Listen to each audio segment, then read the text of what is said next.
अस्सलाम वालेकुम एवरीवन। इस वीडियो में हम डिस्कस करेंगे कोल्ड चेन के बारे में कि व्हाट इज़ कोल्ड चेन, इसका काम क्या है।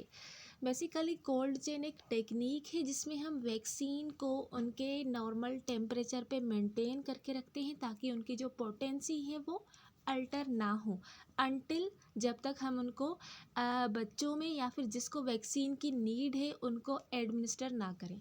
सो cold chain refers for vaccine. ठीक है, कोल्ड चेन जो है वो वैक्सीन के लिए एक प्रोसेस है जिसमें हम उनको स्टोर करते हैं और उनको ट्रांसफ़र करते हैं उनके करेक्ट टेम्परेचर पे ताकि उनकी पोटेंसी और इफ़ेक्टिवनेस को मेंटेन कर सके। क्योंकि अगर वो ज़्यादा टेम्परेचर हमने उनको ज़्यादा टेम्परेचर दे दिया तो उनके बाद उनकी पोटेंसी और इफ़ेक्टिवनेस ख़त्म हो जाएगी, जिसके बाद वो वैक्सीन हमारे किसी काम की नहीं रहेगी। तो इसीलिए उसकी पोटेंसी और इफ़ेक्टिवनेस को मेंटेन करने के लिए हम कोल्ड चेन सिस्टम यूज़ करते हैं जिसमें हम उन वैक्सीन का टेम्परेचर मेंटेन करते हैं। Okay, so because when vaccine are very sensitive to temperature fluctuation, जो वैक्सीन्स होती हैं वो टेम्परेचर फ्लक्चुएशन से बहुत सेंसिटिव है। अगर थोड़ा भी उनका जो टेम्परेचर है वो इंक्रीज़ या फिर डिक्रीज़ हो जाए तो उनकी वजह से उनकी जो पोटेंसी और इफ़ेक्टिवनेस है वो ख़त्म हो जाती है, वो डैमेज हो जाती है, रिड्रेड हो जाती हैं। अगर आप उसको आउटसाइड में टेम्परेचर है वो रिकमेंडेड रेंज में नहीं है तो उसमें वो डैमेज हो सकती हैं। ओके, देन कुछ स्टेप्स हैं जो कि कोल्ड चेन में इन्वॉल्व करते हैं। तो देयर आर 4 मेन स्टेजेस और स्टेप्स। नंबर 1 स्टेप है इसका स्टोरेज। जो वैक्सीन है उनको रेफ्रिजरेटर और फ्रीज़र में स्टोर किया जाए उनके करेक्ट टेम्परेचर में, और वो करेक्ट टेम्परेचर टिपिकली 2 से 8 सेल्सियस तक होता है। ये मोस्टली बहुत सारी वैक्सीन के लिए होता है, लेकिन कुछ ऐसी वैक्सीन है जिसका थोड़ा बहुत चेंज होता है। बाकी सब वैक्सीन का जो टेम्परेचर नॉर्मल होता है वो 2 to 8 सेल्सियस होता है।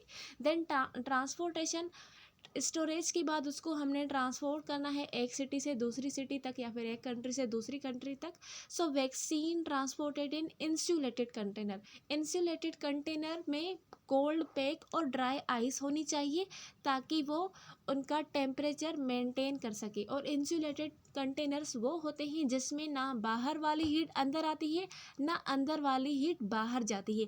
तो इसमें जो उस कंटेनर में अंदर टेम्परेचर होगा वो मेंटेन रहेगा और जिसकी वजह से उन वैक्सीन का टेम्परेचर भी मेंटेन रहेगा।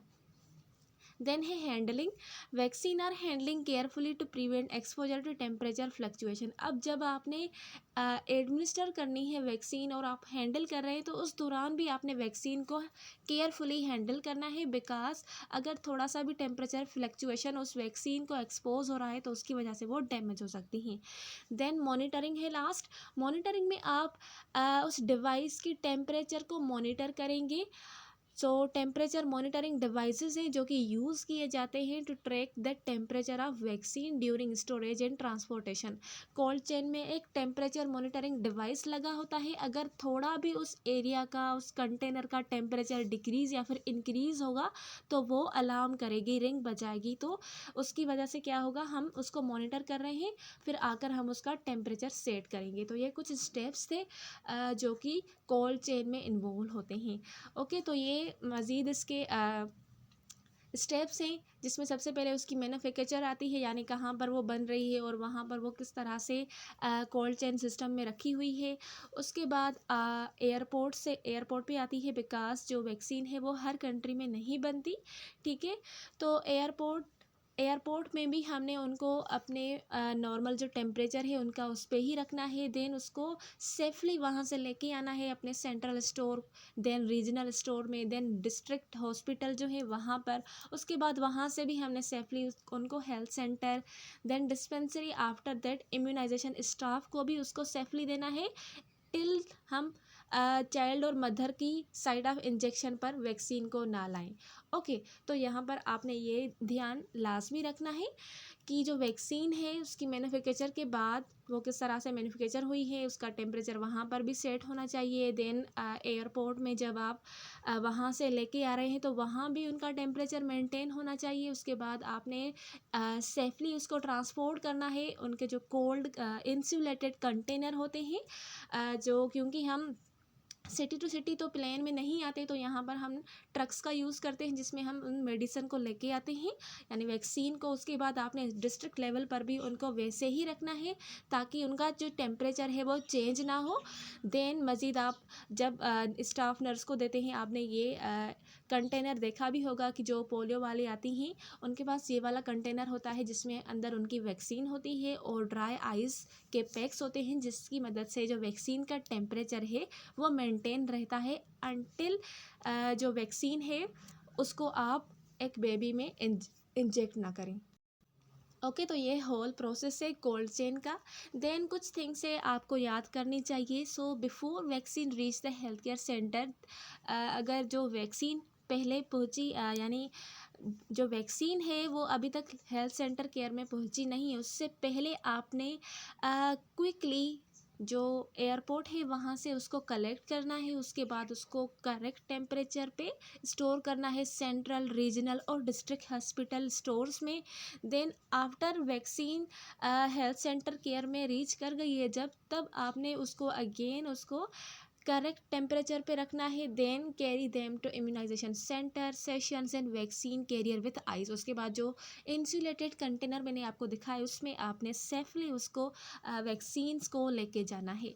Okay, so stands the vaccine on ice while you are immunize the children. अब जब आप एक बच्चे को इम्यूनाइज़ कर रहे हैं तो उस दौरान भी आपने वैक्सीन को उस आइस जो आइस पैक है वहाँ पर उसकी साइड में ही रखना है, क्योंकि अगर थोड़ा सा भी, हमने पढ़ा, थोड़ा सा भी अगर टेम्परेचर फ्लक्चुएशन हो गया तो जो वैक्सीन है वो डैमेज हो सकती है।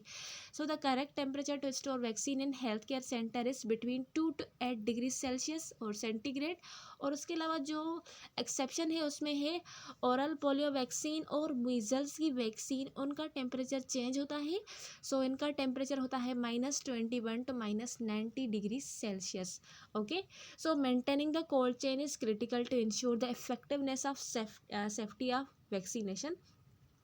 अगर कोल्ड चेन ब्रेक हो गई है तो इसके रिजल्ट में वैक्सीन स्पॉयलेज हो जाएगी, उसकी पोटेंसी रिड्यूस हो जाएगी और even the transmission of disease वो इंक्रीज़ हो सकती हैं, बिकॉज जो हमारी वैक्सीन है वो अब किसी काम की नहीं रही है। Okay, so note measles vaccine is diluted with distil water. जो मीजल की वैक्सीन है उसको हम डिस्टिल वाटर से डाइल्यूट करते हैं। उसके अलावा जो BCG की वैक्सीन है उसको हम नॉर्मल सलाइन से डाइल्यूट करते हैं। And then BCG and OPV measles vaccine should be discarded at the same time whether fully used or not। जब आप BCG, OPV और measles की वैक्सीन को ओपन कर रहे हैं किसी बच्चे को इम्यूनाइज करने के लिए, तो ये बात आपने याद रखनी है कि आइधर आपने उसको फुली यूज़ कर लिया है या फिर आपने उसको पार्शली यूज़ किया है, आपने उसको डिस्कार्ड कर देना है क्योंकि अब वो किसी काम की नहीं रही है। सो मेक श्योर कि आप जल्द से जल्द सबको वो एक ही टाइम पर जब ओपन कर रहे हैं तो लगा दें। So while DPT, DT and TT can be use by maintaining the cold chain for 3 days session. जो ये DPT, DT और TT की वैक्सीन है इनको हम 3 days तक मज़ीद रख सकते हैं for further session cold chain में उनको मेंटेन करके। बाकी जो BCG, OPV और मीजल्स की वैक्सीन है उसको हम डिस्कार्ड कर देंगे। सो अगेन आप ये recommended temperature ranges for vaccine storage याद कर लें। इसमें रेफ्रिजरेटर और फ्रीज़र की अलग होती है। रेफ्रिजरेटर में जो टेम्परेचर होता है वो 2 to 8 सेल्सियस होता है या फिर 36 to 46 फ़ारेनहाइट। और उसके अलावा फ्रीज़र में -20 से -15 सेल्सियस तक टेम्परेचर होता है, जिसको हम -4 to 5 फ़ारेनहाइट भी बोलते हैं।